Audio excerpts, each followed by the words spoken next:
2020, nous allons aborder une nouvelle leçon d'orthographe, ce sont les lettres muettes.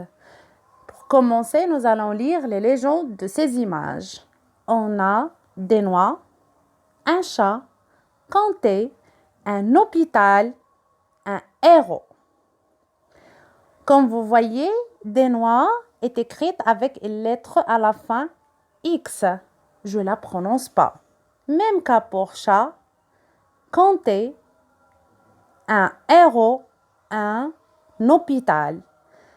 Tous ces mots sont écrits avec des lettres qui peuvent être à la fin, au milieu ou bien au début, mais je ne les prononce pas. On dit que ce sont des lettres muettes. Alors, c'est quoi une lettre muette? Une lettre muette, c'est une lettre qu'on ne prononce pas. Il peut être une voyelle, E, ou une consonne, comme H ou bien P à la fin. Pour mieux comprendre cette leçon, nous allons faire l'analyse de ce schéma. Et voilà, on a la lettre muette peut être au début d'un mot. Les cas, il peut être un H aspiré, c'est-à-dire je ne peux jamais faire la liaison et je vais prononcer un hibou, un héros. Je ne dois pas faire la liaison entre l'article et le mot. Il peut être seulement un H muet, là on peut faire la liaison comme une hirondelle ou bien un hôpital.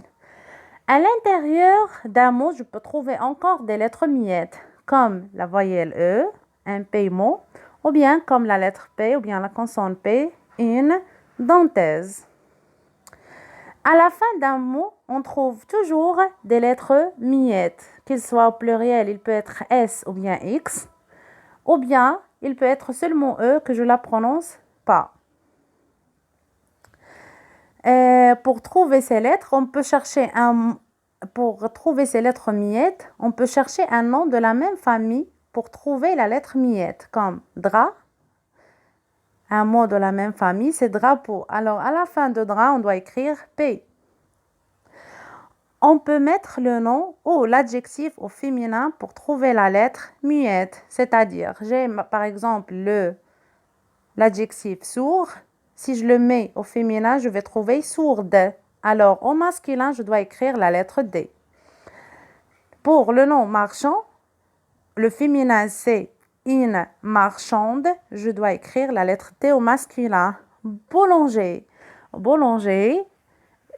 Aussi, j'entends seulement le son E, mais pour trouver les lettres que je n'ai pas prononcées, je fais au féminin et je vais trouver boulangère, c'est-à-dire je dois écrire le ER à la fin. Et voilà, c'est la leçon d'aujourd'hui et faisons un exercice ensemble.